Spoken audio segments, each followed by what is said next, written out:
ভারতের উত্তর পূর্বাঞ্চলীয় রাজ্য আসামের কাছাড় জেলায় আকাশ থেকে নেমে আসা একটি গ্যাস বেলুন ঘিরে ব্যাপক আতঙ্ক ছড়িয়ে পড়েছে। সোমবার রাজ্যের কাছাড় জেলার একটি মাঠে বাংলাদেশ থেকে একটি বেলুন উড়ে গিয়ে পড়েছে বলে ধারণা করা হচ্ছে। দেশটির সংবাদ মাধ্যম এনডিটিভির প্রতিবেদনে বলা হয়েছে, বাংলাদেশ থেকে উড়ে যাওয়া বিশাল আকারের একটি গ্যাস বেলুন রোববার আসামের কাছাড় জেলায় উদ্ধার করা হয়েছে। এ ঘটনায় স্থানীয়দের মধ্যে চরম আতঙ্ক ছড়িয়ে পড়ে।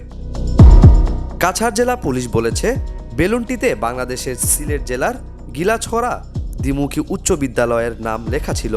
বেলুনটি কাছাড়ের বরখোলা এলাকায় পাওয়া যায়। স্থানীয় বাসিন্দারা বলেছেন, অস্বাভাবিকভাবে বড় ওই বেলুনটি একটি কৃষি জমিতে নেমে আসে। এতে তাৎক্ষণিকভাবে বিষয়টি সবার নজরে আসে। বেলুনটি দেখে আতঙ্কিত হয়ে গ্রামবাসীরা প্রথমে ভিলেজ ডিফেন্স পার্টিকে খবর দেন, পরে বিডিপির সদস্যরা পুলিশকে খবর দেন। খবর পেয়ে কাছাড় জেলা পুলিশের একটি দল ঘটনাস্থলে পৌঁছায়।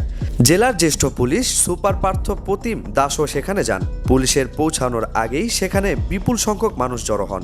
বিশ্ববিদ্যালয়ের নামের পাশাপাশি বেলুনটিতে 3 ব্যক্তির ছবি এবং বাংলায় কিছু লেখা ছিল। কিভাবে বেলুনটির আন্তর্জাতিক সীমান্ত অতিক্রম করে কাছাড় জেলায় পৌঁছেছে এবং এর সঙ্গে নিরাপত্তা সংশ্লিষ্ট উদ্বেগজনক কোনো বিষয় রয়েছে কিনা তা জানতে ইতোমধ্যে তদন্ত শুরু করেছে পুলিশ।